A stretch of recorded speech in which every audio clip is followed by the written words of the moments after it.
My name is Betty A. Baez, and I am 34 years old. I didn't even want to have dinner that night. It had been a long week, the kind that leaves your body tired but your mind louder, and I was sick of pretending everything was fine when it clearly wasn't. But my mom insisted. She said it would be nice to have one evening where everyone sat together and acted like a family. She said we'd been tense for months and we needed a reset. She said, "Just one dinner, Betty. Just one night where we don't fight." And because I still foolishly believed that keeping the peace meant something, I agreed. I set the table like it was a holiday.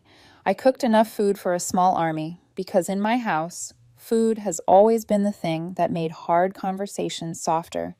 I roasted chicken, made rice, warmed bread, sliced fruit, and set out plates like I wasn't feeding a room full of resentment. My daughter, Isla, helped me carry things back and forth from the kitchen, quiet in that watchful way she gets when she's reading the room. My son Jesse sat at the table, scrolling on his phone, shoulders slightly hunched, his posture already defensive even before anyone said a word. Jesse is 12. He's sensitive, quiet, the kind of kid who tries hard but doesn't always know how to show it. He's a little behind in school, not because he's lazy, but because his brain moves differently than the system wants it to. He needs patience, repetition, and someone who believes him when he says he's trying. He's sweet. He notices things. He worries about other people's feelings, and he is mine.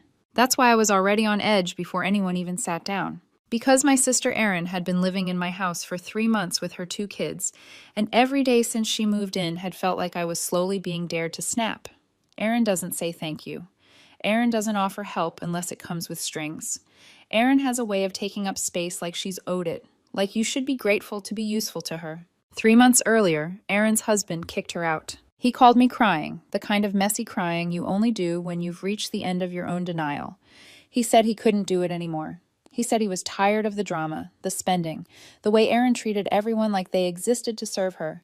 He said he was filing, and he was done. Erin didn't call me. She didn't ask. She announced. She showed up at my door with suitcases, her kids looking frightened and exhausted, and my parents behind her with that familiar expression that meant they'd already decided what I was supposed to do.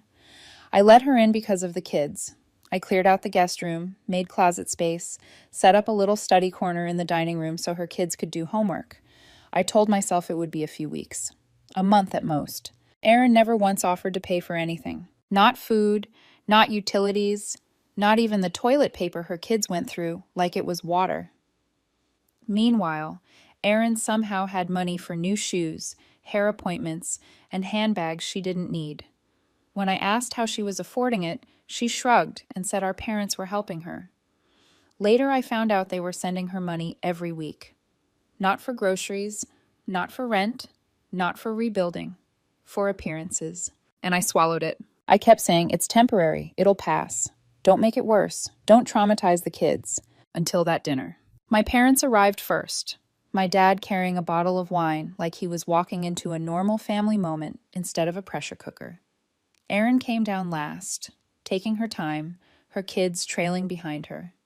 She sat with a casual confidence that made my skin prickle, like she had forgotten she was in my house, at my table, eating food I cooked after a shift that already drained me. At first, the conversation was stiff but manageable. My dad tried to talk about sports. My mom asked Isla about school. Erin's kids stayed quiet, glancing at Erin before answering anything, like they were trained to monitor her mood. Jesse mostly stared at his plate. I watched Jesse's hands more than his face. I always do when he's nervous. He was holding his fork too tight, his knuckles pale, his gaze fixed on the food like if he kept it there, he wouldn't have to look at anyone who might hurt him. Then Erin turned to him. It was so casual, it almost didn't register, like she was commenting on the weather. She looked at my son and said, "Some kids are just born behind." Then she laughed. Not a giggle, a real laugh, like she'd just delivered something clever and expected the room to reward her for it. Everything in me went cold. Jesse didn't say a word. He just quietly put his fork down. That sound shouldn't have mattered. Metal against ceramic, small, controlled, soft. But it hit me harder than Erin's laugh, because it was my son making himself smaller in real time. It was him deciding that defending himself wasn't worth the risk. It was him retreating inside himself because he knew this table wasn't safe. My mom's eyes snapped to me immediately, panicked. My dad tried to change the subject too fast, talking louder about something that didn't matter. Erin kept smiling like she'd done nothing wrong. I felt my voice come out before I even thought it through. Behind, I repeated, letting the word hang there. Behind, like how you and your kids are still in my house and eating my groceries. Erin froze. Her eyes went wide like I'd slapped her in front of everyone. My mom whispered, "Please don't do this." But it was already happening. The moment had already cracked open. Erin tried to laugh it off first, the same way she always did when she crossed a line. She said I was overreacting. She said it was just a joke. She said I was too sensitive, and if Jesse couldn't handle a little humor, then maybe that was part of his problem. That's when I looked her dead in the eyes and felt something inside me settle. "If you're so funny," I said, calm and sharp, "maybe go rent a comedy club instead of living in my guest room." Silence dropped onto the table. Erin's kids stopped chewing. Isla stared down at her plate. Jesse didn't move, but I could see his shoulders tense, like he was bracing for yelling. My mom stood halfway up from her chair, then sat back down like she didn't know what to do with her hands.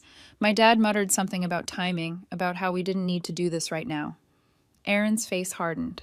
And then she said the one thing that always made me want to throw something. "Well, if it's such a burden," she snapped, "maybe you shouldn't have offered in the first place." I set my fork down slowly. I stood up, walked to the kitchen, turned off the stove like I was closing the night, and came back to the table with a calm I didn't feel. "Cool," I said. "Then consider this your notice."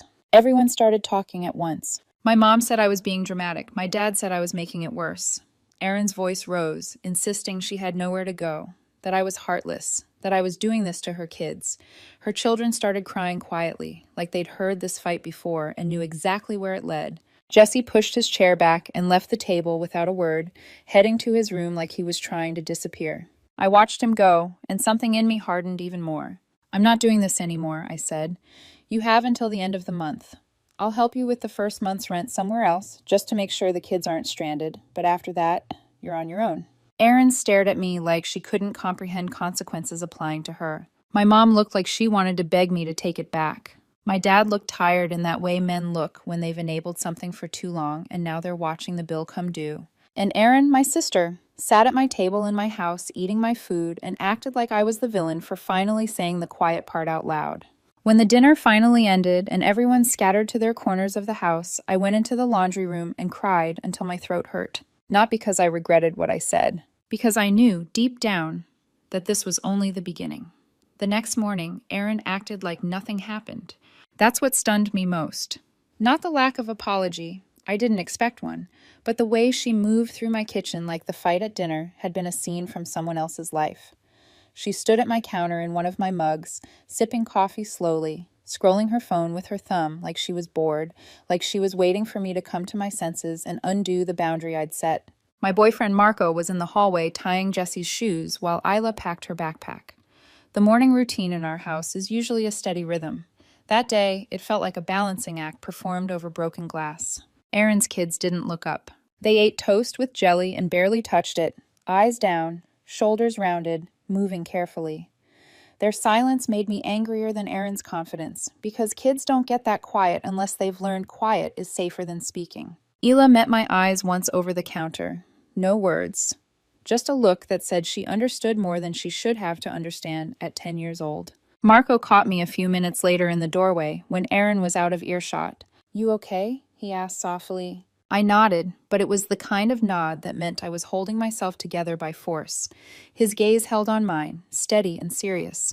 "You sure about the deadline?" he asked. "Yes," I said. "I have to be." He didn't argue. He didn't lecture. He just kissed my forehead quickly and said, "Then we're doing it." That should have been the end of it, a countdown to the end of the month, uncomfortable but manageable. Instead, the house shifted. It started small, almost deniable. Erin slammed doors harder than she needed to. She left plates in the sink and didn't rinse them, like she wanted me to see the mess, and choose whether to clean it or live with it. She forgot to wipe down the counter after her kids made crumbs, then walked past it like she was blind. By the second day, it felt intentional. Not messy, strategic. Erin wanted me to explode. She wanted a moment she could point to later and say, "See, this is why she's impossible. This is why we had to leave. This is why I'm the victim." I kept my voice calm. I asked her to pick up after herself. I reminded her about the end-of-month deadline. I told her again that I would help with the first month's rent, just to give the kids a soft landing, and then she was on her own. She smirked when I said it, like she didn't believe me. That night, my mom called. I didn't even need to answer to know what it would be. Her voice has a particular sound when she's gearing up to smooth things over, like she's already decided you're wrong, and she's about to help you see it kindly. She didn't mean it, my mom said as soon as I said hello. Erin is under so much stress. She's embarrassed. She's scared. She mocked my son, I replied. My mom sighed. Betty, Jessie is struggling in school. Maybe you're projecting. Maybe you're sensitive because you're worried. I almost laughed, but it came out bitter. I'm worried because people like Erin say things like that and then laugh. She's your sister, my mom said, like that should erase everything. She has 2 children. You can't just throw them out. I didn't throw the kids out, I said, keeping my voice even. I told Erin she has until the end of the month. I offered to help with rent. That's more than generous. My mom lowered her voice as if she were sharing a secret. Your dad and I are helping her. I know, I said, and she's not using it to feed her kids or save for a place. She's buying things. That's not fair, my mom snapped. You don't know what she needs. I felt something cold settle in my chest. I know what my grocery bill looks like. I know what my utility bill looks like. I know what it costs to have 6 people in this house when only 2 of us are working and paying. My mom went quiet, then tried again with emotion. Please don't make this worse, she whispered. You don't want to be the reason the family falls apart. That phrase landed like an old chain around my ankle. The reason. The one who causes the crack. The one who should have stayed quiet. I ended the call politely, but my hands were shaking when I set the phone down. 2 days later, Erin missed school pickup. It wasn't a traffic issue. It wasn't a misunderstanding. It was a choice. Jessie and Isla both came home on the bus, confused and quiet, and Erin's kids were dropped off by a neighbor who looked uncomfortable even standing on my porch. Erin walked in 40 minutes later like nothing happened, carrying a shopping bag and a soda. You forgot your kids, I said. She blinked slowly. Oh, sorry. I didn't realize I was your unpaid nanny now. Marco was in the doorway watching. He didn't say a word, but his jaw tightened so hard I could see the muscle jump. I felt my anger rise hot, but I swallowed it. Erin wanted heat. Erin wanted noise. Erin wanted me to become the story she'd already been writing. That night, I caught her in the living room with my dad on speakerphone. She was pacing, voice loud and dramatic, talking about how unsafe she felt here, how I was unstable, how Jessie was disrespectful, how I was weaponizing the house against her. Her kids sat on the floor watching cartoons, while their mother built a narrative over their heads like it was bedtime entertainment. When she saw me, she didn't stop. She looked straight at me and kept talking. That's when I understood. The dinner wasn't the real turning point. The real turning point was that Erin had decided she was going to punish me for finally saying no. And she wasn't going to do it quietly. I didn't mean to come home early that day. My schedule almost never allowed it. I'd swapped shifts with a coworker who needed the morning off, and for once, the universe handed me a small gift. I pulled into the driveway thinking I'd surprise Isla, maybe take her out for ice cream before dinner. She'd been holding herself together through weeks of tension like a little soldier, and I wanted to give her something that felt normal. I came in through this garage quietly, my keys already in my pocket, my purse still on my shoulder. The house sounded wrong. Not loud, not chaotic, just off. At first, I thought maybe Erin was on the phone again, building another case against me out loud. Then I heard it clearly, voices upstairs. Erin's voice, unmistakable. And then laughter. Not casual laughter. Not the polite chuckle you give when you're passing someone in a hallway. This laughter was warm, familiar, shared. My chest tightened. I stood still at the bottom of the stairs, one hand on the railing, my breath shallow enough that I could hear my heart pounding in my ears. I didn't want to know. I knew that. There's a moment before certain truths where your body begs you to turn around, to preserve the version of your life that still exists if you don't confirm anything. But my feet moved anyway. I climbed the stairs slowly, each step feeling too loud, even though the house was quiet. The hallway stretched longer than usual. The guest room door cracked open at the end, like it was inviting me to see something I couldn't unsee. I didn't need to see much. Erin was standing too close to Marco. His back was to the door, her hand resting on his arm in a way that wasn't accidental. He wasn't pulling away. His shoulders were relaxed, comfortable, like this wasn't the first time. My vision blurred instantly. I stepped back before they could notice me. I didn't scream. I didn't confront them there.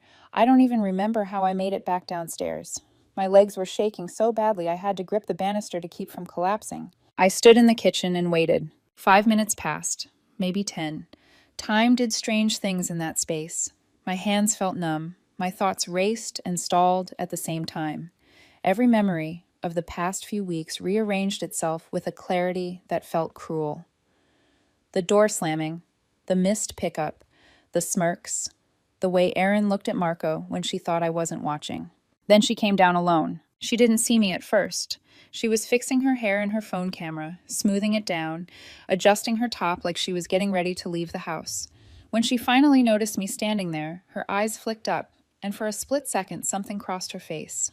Calculation. I asked her one question. How long has it been going on? She froze, then tilted her head like she was deciding which performance to give me. Confusion, innocence, or honesty twisted just enough to hurt. Then I saw it. That smug half-smile. The one that says I have something you don't. That was it. I don't remember deciding to move. My body did it before my mind could catch up. I grabbed her hair and dragged her toward the front door. She screamed, called me crazy, said I'd lost my mind, that I was proving everything she'd been telling everyone about me. I didn't care. I opened the door and shoved her out onto the porch. She stumbled, barely catching herself, her words turning into shrill accusations as she scrambled to stand. I turned back inside without another word. Marco was standing at the bottom of the stairs. He looked stunned, not angry, not defensive, just shocked, like he hadn't believed consequences applied to him either. I walked up to him and punched him in the face, hard enough that I felt one of his teeth give under my knuckle. He didn't swing back. He didn't even raise his hands. He just stood there bleeding, staring at me like he couldn't understand how the world had flipped so fast. I pointed to the door. Get out! By midnight, the house was empty. Erin, her kids, Marco, gone. When I slammed the door that night, the sound echoed through the house like punctuation at the end of a sentence that had been running too long. I didn't sleep. I sat on the couch in the dark, the microwave clock ticking minute by minute into morning. My hands still ached. My chest still felt tight. But beneath it all, there was no regret. Just shock. The next morning, Isla didn't ask a single question. She came into my room around 7, crawled into bed beside me, and laid there with her head on my shoulder, like she used to when she was little. Her breathing was slow and steady, like she was anchoring herself to something solid. I almost told her everything. I almost said, "Your dad isn't coming back." But the words felt too heavy, too adult. She was 10. How do you explain that her aunt, who painted nails with her and watched cartoons on Saturday mornings, had been sleeping with her dad while I worked late shifts to keep the house running? So I told her the truth in the smallest way I could. "We're going to be okay," I said. "It's just going to be us for a while." She nodded. I think she already knew. Later that afternoon, Jesse came home and asked if Marco had gone on a trip. I told him yes, a short one. He didn't push, but he kept glancing toward the guest room door like he was listening for something that wasn't there anymore. Erin's kids hadn't said goodbye to him. No one had. That silence carved something small and sharp into his chest, even if he didn't show it. The house stayed quiet all week. Too quiet. I used to dream about silence. With 6 people under one roof, it felt like a luxury. But when it finally arrived, it didn't feel like peace. It felt like something had been scooped out of the walls. My mom called 3 days later. She'd already spoken to Erin. I could hear it in the way she avoided details, the way she asked questions without really asking. I told her the truth. Not every detail, but enough. She went quiet for a long time, then said something I wasn't expecting. "Betty, you didn't have to kick the kids out too." "I didn't," I said. "I kicked Erin out. She chose to take them." She asked if I'd spoken to Marco since. I hadn't. I didn't want to. The day after that, I took half a day off work and went to my first therapy session. Sitting in front of a stranger and explaining why my life had imploded without sounding unhinged was harder than I expected. But the therapist listened without interrupting. When I told her about Jesse quietly setting his fork down at dinner, about Erin's laugh, about the note I found later on my pillow that said, "You always play the victim," she didn't flinch. She said anger was normal. That betrayal cuts deeper when it comes from people you've protected. That night, I started boxing up what Erin left behind. Her shampoo in the guest bathroom. Her kids' school supplies still scattered on the dining table. A single sock in the laundry room that didn't belong to anyone in my family. I couldn't throw it away. I couldn't look at it. So I put everything into one big plastic bin and slid it into the garage. On Sunday, something strange happened. I was walking upstairs when I noticed the guest room door was open. I hadn't touched it. No one else was home. I stepped inside slowly. The bed was made, and folded neatly on the pillow was one of Erin's cardigans, the beige designer one she never let her daughter wear. Under it sat a scrap of paper with 2 words written in her handwriting. You'll regret. I locked every door in the house that night, and I slept with a baseball bat beside my bed. I didn't know yet, but the war had just shifted from loud to quiet. I never told anyone about the cardigan. Not my mom, not my therapist, not even Marlene, who had been texting me hourly since the night everything blew up, offering to come over with wine and matches. I folded the sweater like it was radioactive, slid it into a trash bag, and drove 25 minutes across town to drop it into a donation bin behind a gas station that looked like it hadn't been updated since the 90s. I didn't want Erin's fingerprints anywhere near my life. I didn't want a single thread that could lead back to my house. I told myself that was the end of it. For a few days, the house stayed quiet. No surprise visits, no texts, no dramatic posts online. I let myself believe that Erin had wanted one last scare, one final reminder that she could still reach me, and now she was gone. Then the school called. The assistant principal sounded cautious, the way people do when they don't want to panic you, but also don't want to minimize something that matters. She said there had been a minor incident during recess, nothing physical, just words. Another girl had said something unkind to Isla, and Ela had gotten upset. They thought I should know. I picked Isla up early. In the car, I asked what happened, keeping my voice light, like I was asking about a bad grade instead of a landmine. She stared out the window for a long moment before answering. Maya said my aunt told people you're crazy, she said quietly, and that Dad didn't leave. You made him. My hands tightened on the steering wheel so hard my knuckles went white. I asked if she believed that. She shook her head immediately. No, but she said it like she wanted me to. That was when I understood what Erin was doing. She wasn't trying to hurt me directly anymore. She was trying to poison the ground around my children. She was planting doubt in places I couldn't easily reach and then watching to see what grew. That night, after the kids were asleep, I went into the garage and pulled the plastic storage bin out from the corner. I hadn't touched it since the night I dumped Erin's things in there. Old notebooks, her kids' school folders, a tangled mess of chargers and socks and half-used makeup. I wasn't looking for anything specific. I just needed to know if she'd left more behind. That's when I found the envelope. It was tucked inside a pink folder that used to belong to her daughter, hidden between worksheets and coloring pages like it was part of something innocent. My name was written across the front in thick black marker, pressed hard enough that the indentations showed through the paper. Inside were printed pages. At first, I thought they were just receipts. Then I looked closer. They were screenshots, my bank statements. Cropped text conversations between Marco and me, cut and angled to look suspicious. A Venmo transfer I'd sent to a coworker months earlier when I covered lunch, circled in red like evidence of something illicit. An old message I'd sent to a friend late one night, venting about how exhausted I was and how sometimes I wanted to run away from everything, highlighted and annotated. Each page had notes in Erin's handwriting, arrows, underlines, phrases like pattern of instability and financial recklessness. She had been building a case. I sat on the cold garage floor with the folder spread out around me, my chest tight, my thoughts racing. This wasn't impulse. This wasn't desperation. This was preparation. She had been collecting pieces of my life, rearranging them into a story where I was the villain long before the affair ever came to light. I thought back to the times she'd asked strange questions. If I had a life insurance policy, if I'd ever considered refinancing, if she could grab my mail while I was out of town, if I'd share my phone password just in case. I thought she was nosy. She was gathering leverage. My phone buzzed. An unknown number. You won't answer him. That's not fair. No name, no signature. Another message came 20 seconds later. You can't pretend this never happened. There are consequences to everything, Betty. I didn't reply. I took screenshots, blocked the number, and only then noticed the timestamps. The first message had been sent 10 minutes before I opened the envelope. She knew I'd find it. The next morning, I woke up before sunrise, my head pounding, my nerves stretched thin.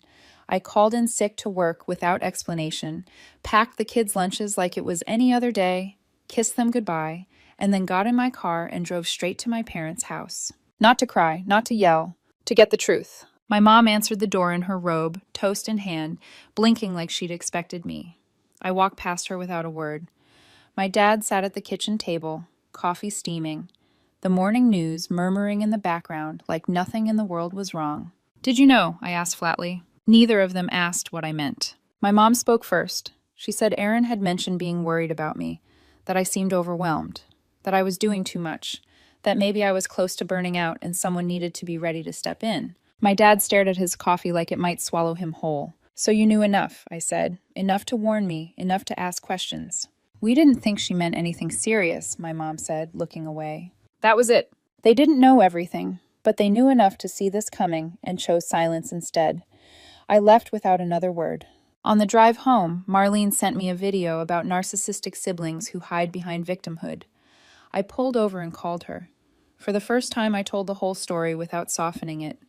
The freeloading, the cruelty to Jesse, the affair, the folder, the messages. She didn't hesitate. "Stop protecting them," she said.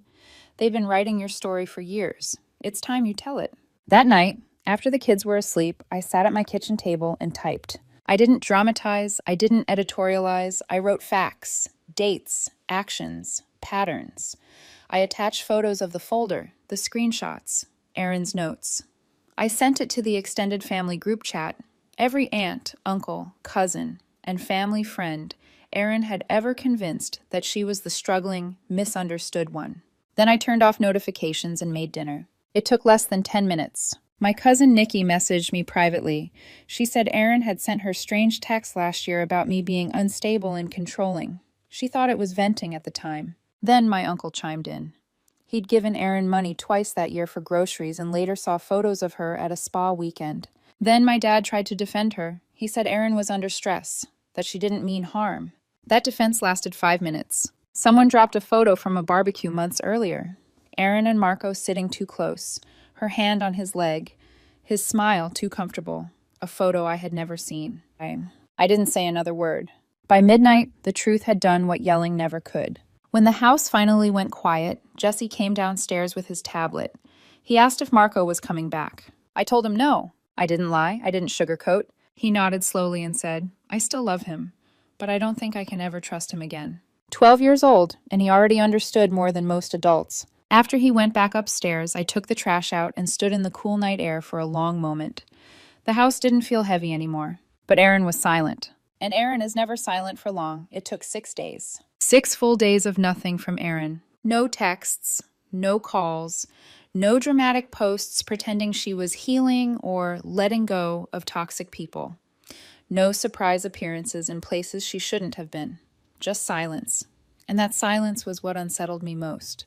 Aaron had never been quiet in her life. She reacted fast, loudly, and with an audience. If she was silent now, it meant she was planning. On the 7th day, the email came. It was from Marco's account. Just one sentence. "Please don't tell Isla the full story. Let me still be her dad." I stared at the screen until my eyes burned. Not because I didn't already know I was going to say no, but because of the entitlement packed into that single sentence. After betraying me in my own house, after helping Aaron dismantle my family from the inside, he still thought he had a vote. I didn't reply. I forwarded the email to Marlene, who responded within seconds. Bold of him to assume he has any authority left. That weekend, I booked another therapy session and said the thing I'd been circling for days. I think I need to tell Isla the truth. Not everything, but enough. My therapist didn't rush to stop me. She asked why. And I said, because the longer I protect them from reality, the more alone my kids are in it. She nodded slowly and said something that landed hard. Children sense lies even when they don't know the facts. Not telling them the truth doesn't protect them. It teaches them not to trust their instincts. That night, Jesse came home from school with a folded piece of paper in his backpack.